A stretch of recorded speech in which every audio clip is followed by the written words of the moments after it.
সকাল বন্ধুরা, ভালো আছেন নিশ্চয়ই? সবাই সুস্থ আছেন তো? ঘড়ির কাঁটা এখন সকাল 10টা বাজতে 5 মিনিট বাকি। আজকে আমি সকালে ডিউটি যাইনি, কিছুটা শরীর খারাপ আর কিছুটা প্রয়োজনে আমি আজকে কামাই করেছি। এটা ছোট দেওরের ঘর, জানলাটা দিয়ে বেশ ভালো হাওয়া আসছে, তাই এখানে এসে দাঁড়ালাম। রান্না এদিকে চেপে গেছে। সকালে জলখাবারে করেছি পেঁপে দিয়ে আলু দিয়ে তরকারি। চাষের আলু শেষ, কেনা আলু গুনে গুনে রান্না করতে হচ্ছে, ওই জন্য গাছ থেকে পেঁপে এনে আলুর সাথে মিক্স করেছি। আর আজকে হচ্ছে বৃহস্পতিবার, এখানে টকের ডাল করব বলে কড়াইতেই ডালটা সেদ্ধ করে নিচ্ছি। আলু পটলের তরকারি হবে, প্রেশার কুকারে আলুটা সিটি দিইনি, গলে যাবে বলে জাস্ট একটু ভাপিয়ে নিয়েছি। আর এখানে কুমড়ো শাকটা অন্ধকার আমি কি দেখাবো, কুমড়ো শাকটা মুসুরির ডাল দিয়ে একটু সামান্য আলু দিয়ে সেদ্ধ করে রেখেছি, একটু রাঁধুনি আর কাঁচা লঙ্কা বেটে রেখেছি, ওইটাই জাস্ট কালো জিরে দিয়ে করব চচ্চড়ি। আর গাছেতে অসময়ে আম বেশ ভালোই সার্ভিস দিয়েছে, দেখুন একদিন এক ঝুড়ি পাড়া হয়েছিল, সাইজগুলো দেখেছেন কত বড় বড়। আর কালকে বাবা এই কটা পেরেছে, এখনও 2-4টা আছে গাছে। আমের সিজনে তো এই গাছটাতে আম হয়নি, কোনোবার এমন হয় না, এবারেই দেখলাম এরকম হয়েছে। আম দিয়ে করব টকের ডাল, ডালটা ওখানে সেদ্ধ হচ্ছে। আর এখানে আমটাকে একটু কুড়ে রেখেছি, প্রচণ্ড টক আম। ডালটা মোটামুটি প্রায় 80% মতন সেদ্ধ হয়ে গেলে এটা মিশিয়ে দেবো, তারপর ফোড়ন দেবো। বাবা বাজার গেছিল একটু আদা টমেটো আনতে, বলেছিলাম একটা তাল পেলে নিয়ে আসবেন। তালের ফুলুরি খেতে খুব ইচ্ছা করছে, বাড়িতে আছি, দুপুরবেলা এটাকে চেঁচে ব্যবস্থা করতে হবে, তারপর ফুলুরি করব। তো চলুন বন্ধুরা, একে একে রান্নাগুলো সারি, বাকি কাজগুলো সারি, তারপর কথা হচ্ছে। ছেলেকে পেঁপের তরকারি দিয়ে মুড়ি মেখে দিয়েছিলাম বলে পুরো মুড়িটা খায়নি, আলুর তরকারি থাকলে এটা পুরো সাপটে খেয়ে নিত, তাই আজ আর ভক্তি করে মুড়িটা খায়নি, আমার জন্য রেখে দিয়েছে, বললো মা তুমি খেয়ে নিও। কিছুতেই বোঝাতে পারি না একটু সবজি খাওয়ানোর জন্য। ছোটোবেলায় যতদিন খাইয়ে দিয়েছি ততদিন অবধি খেয়েছে ঠিকঠাক, নিজে খেতে যবে থেকে শিখেছে আর এসব সবজি খেতে চায় না। বাবার ঘরে খাটের তলায় মাসকাবারি তেল থাকে, সর্ষের তেল আর রিফাইন তেল আজকে রান্নাটা করব। সর্ষের তেলটা নেই, এখান থেকে বার করে কিছুটা কিছুটা করে নিয়ে যায়। বাবা ভীষণ সঞ্চয়ী মানুষ। এই দেখুন রিফাইন তেল, সর্ষের তেল সব জারে রয়েছে মাসকাবারি।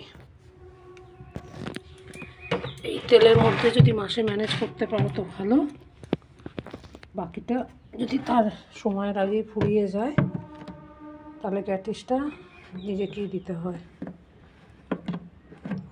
আজকের ডেটে সঞ্চয়ী হওয়াটাও খুব দরকারি। আর তরি তরকারি একটু বেশি তেলে আমি রান্না করে ফেলি,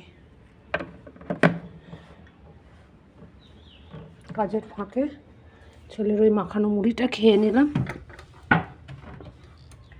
ওই এখন চললো, আর কিছু খাবো না। সকালে চায়ের সাথে 2টো রুটি খেয়েছিলাম। ছাদে এক গাদা জামা কাপড় রয়েছে, মেঘটা বেশ করে আসছে, বৃষ্টি হবে কিনা কে জানে। ডালটা মনে হয় সেদ্ধ হয়ে গেছে।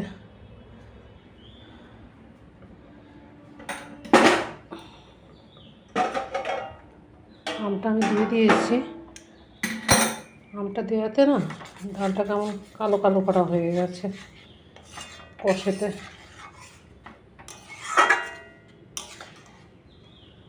আমার ডাল সেদ্ধ হয়ে গেছে, এর থেকে বেশি ডাল সেদ্ধ হয়ে গেলে না বড্ড গলা গলা লাগে, ডালের আর কোনো টেস্ট পাওয়া যায় না। তাই এখনই নামিয়ে ডাল গুটুনি কাঁটা দিয়ে ডালটা একটু ঘেঁটে দেবো, দিয়ে সাঁতলে দেবো। কড়াইতে দিয়ে দিয়েছিলাম সর্ষের তেল, আর সর্ষের তেলের মধ্যে দিয়েছিলাম সামান্য একটু সর্ষে আর দুটো লঙ্কা ফাটিয়ে দিয়েছি, দিয়ে চাপা দিয়ে দিয়েছিলাম আস্তে করে দিয়ে গ্যাসটা, নাহলে সর্ষেগুলো ফেটে না কড়াইয়ের বাইরে সব চলে যায়। এটা হয়ে গেছে। এতে আমি পরিমাণ মতন একটু হলুদ দিয়ে দেবো। তেলে হলুদটা দিলে হলুদের কাঁচা গন্ধটা ডালে বেরোবে না। পুড়ে যাওয়ার আগে গ্যাসটা ফ্লেমে আস্তে দেওয়া আছে। এই যে ডালটা সেদ্ধ করে ডাল ঘুটুনি কাঁটা দিয়ে ঘেঁটে রেখেছিলাম, সঙ্গে সঙ্গে আমি সেদ্ধ ডালটা এর মধ্যে দিয়ে দিলাম। এবার এতে আমি পরিমাণ মতো নুন মিষ্টি অ্যাড করে নেব। ডালটা এখানে ফুটছে, বাটি ধোয়া একটু জল দিয়ে দিয়েছিলাম ডালটার মধ্যে, একটু গাঢ় ছিল তো, নুন মিষ্টিটা পরিমাণ মতন দিয়ে দিয়েছি, ফুটে উঠেছে। এবার আমি ডালটাকে নামিয়ে নেব। সর্ষের তেল, তেলটা গরম হয়ে যাওয়াতে গ্যাসের ফ্লেমটা আস্তে করে দিয়েছি। ভেবেছিলাম কালো জিরে দিয়ে করবো, কিন্তু আজকে শাকটা একটু অন্যরকমভাবে করছি, কাঁচা লঙ্কা রাঁধুনি বাটা দিয়ে। অন্যদিন কালো জিরে কাঁচা লঙ্কা দিয়েই শুধুমাত্র শাকটা করি, আর কোনো মশলা দিই না। এই ফোড়নটা যাতে জ্বলে না যায় সেই জন্য এটাকে আস্তে দিয়ে দিয়েছি গ্যাসটা। এবারে এই সেদ্ধ করা শাকটা আমি এর মধ্যে দিয়ে দেবো।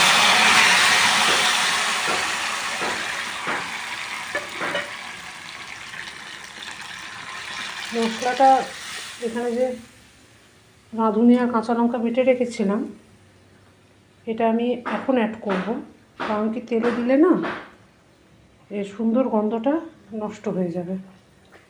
এবার আমি এটার সঙ্গে অ্যাড করে দিচ্ছি মশলাটা। গ্যাসের ফ্লেমটা একটু জোর করে দিয়ে এই সময় শাকটা বেশ একটু গলা গলায় করেছি, নাহলে বাবার খেতে অসুবিধা হয় চিবোতে।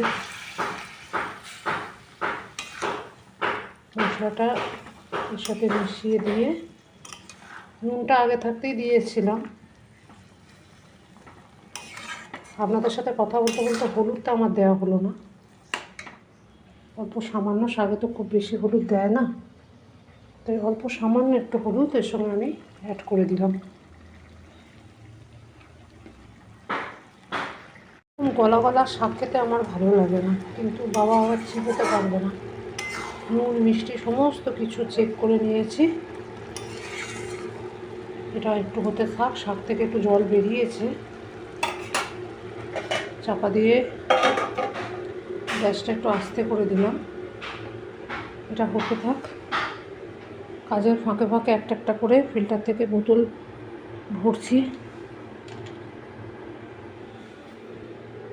ভরে ভরে রাখছি। সারাদিন তো জল খাওয়া হয়, ফাঁকা বোতল চোখের সামনে দেখলে ভারী বিরক্ত লাগে। চলুন আপনাদের বাগানটা একটু ঘুরিয়ে আসি, দেখি বাবা কী কী গাছ বসিয়েছে।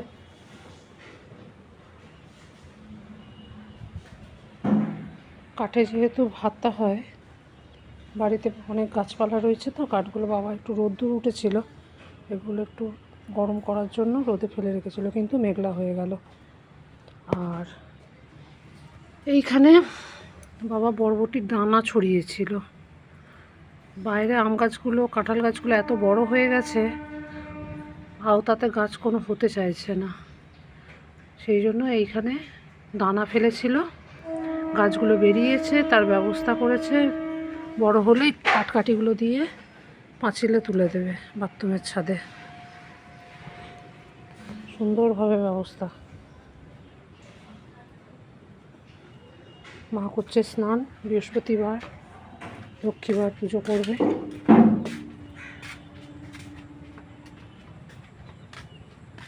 বর্ষার জল পেয়ে বাগানে ভালোই ঝোপঝাড় হয়েছে এমনি গাছের সাথে। আর এই যে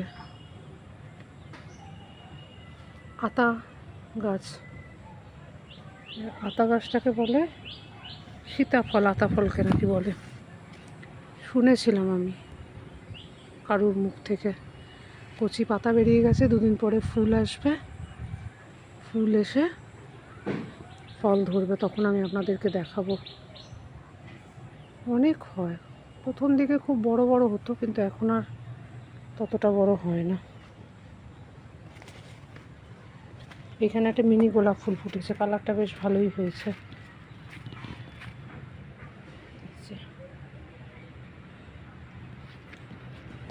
গাছটা দেখছেন, এটা পাকা হয়ে গেছে। এই ওলনাটা আমার বাপের বাড়িতে মা বোন খুব সুন্দর রান্না করে, নারকেল দিয়ে ছোলা দিয়ে। এইখানে দুটো হয়েছে, আর এইখানে কুচি থাকতে এই ওলনাটা সুন্দর করে ভাপিয়ে রান্না করা যায় নারকেল দিয়ে ছোলা দিয়ে। রান্না কমপ্লিট। এই যে কুমড়ো শাকের চচ্চড়ি, দেখে মনে হচ্ছে কচুর শাক আর আম দিয়ে টকের ডাল।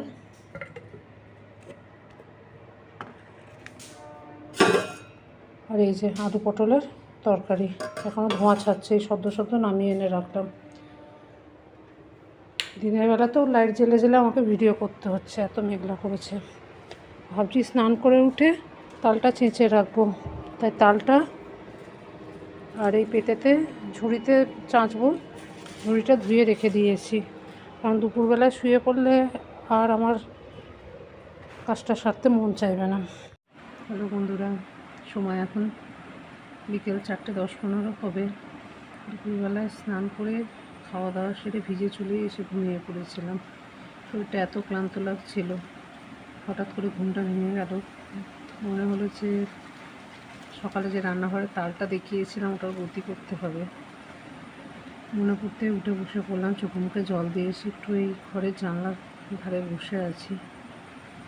নিচে যায় তালটা চেয়েছে রেডি করে তালের ফুলুরি বানাতে হবে। খেতে যখন ইচ্ছে করেছে তখন তো গতি করতেই হবে।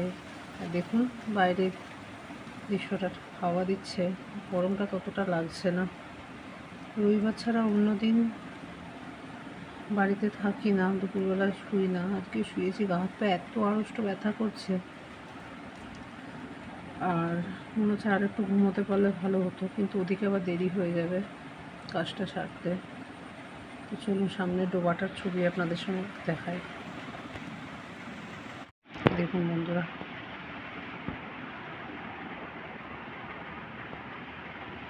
মাটিতে ধান রুয়েছে, ডোবার জলেতে রোদ্দুরটা, পশ্চিমের রোদ্দুরটা পড়েছে তো চকচক করছে সব কিছু। বাইরের ওয়েদারটা বেশ সুন্দর একটা, মানে খুব যে গরম আছে তা নয়, হয়তো ঘরে পাখার তলায় বসে আছি বলে গরমটা হয়তো অনুভব করছি না। কাজে জায়গায় থাকলে হয়তো বুঝতে পারতাম, কিন্তু বাইরে হাওয়া আছে। আর এই জানলাটা খুলে বাইরের দিকে তাকিয়ে বসেছিলাম এতক্ষণ। এবার বন্ধ করে দেবো, না হলে প্রচুর মশার উপদ্রব হবে। চলুন কথা না বলে নিচে যায়, গিয়ে তালটার ব্যবস্থা করি।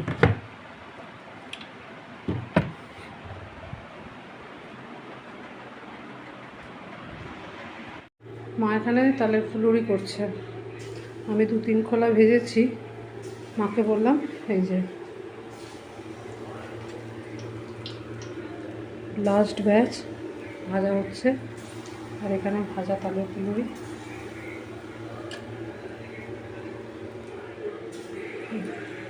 সময় এখন রাত্রি 8:05। তালের ফুলুরি করা কমপ্লিট। কটা রুটি করলাম, যদি কেউ রাত্রিরে রুটি খায়, তরকারি আছে, হয়ে গেছে অনেকক্ষণই। নিচে একটু বসে বসে টিভি দেখছিলাম, ছেলের সাথে কারেন্ট চলে যাওয়াতে একবার লুডোও খেললাম, খেলেই ওপরে এলাম। আজকের দিনটা বেশ ভালোই কাটলো, ভালো মন্দের মধ্যে দিয়ে। সকালে যতটা শরীর খারাপ করেছিল, বেলার দিকে ততটা খারাপ লাগেনি। তবে মাঝে মাঝে মনে হয় যে শরীরটা কোথাও একটা কিছু গোলমাল করে মাঝে মাঝে। তো যাই হোক, শরীর থাকলে তো খারাপ হবেই। আর এখন এই উপরে এসছি, গায়ে 2 মগ জল ঢালবো। এটা আমার না ঢাললে না রাতে ঘুমটা আমার ঠিকঠাক হয় না। এরপরে ঢাললে আবার একটু শীত শীত করে ঠান্ডা লেগে যাবে। তো ভিডিওটা যদি কিছু ভালো লেগে থাকে, দেখার পর লাইক করবেন, শেয়ার করবেন, আর যেটা করবেন অবশ্যই সাবস্ক্রাইব। নতুন বন্ধুদেরও বলবো যে একটু সাবস্ক্রাইব করে দেবেন যদি ভালো লেগে থাকে। সবাই ভালো থাকবেন, সুস্থ থাকবেন। শুভরাত্রি।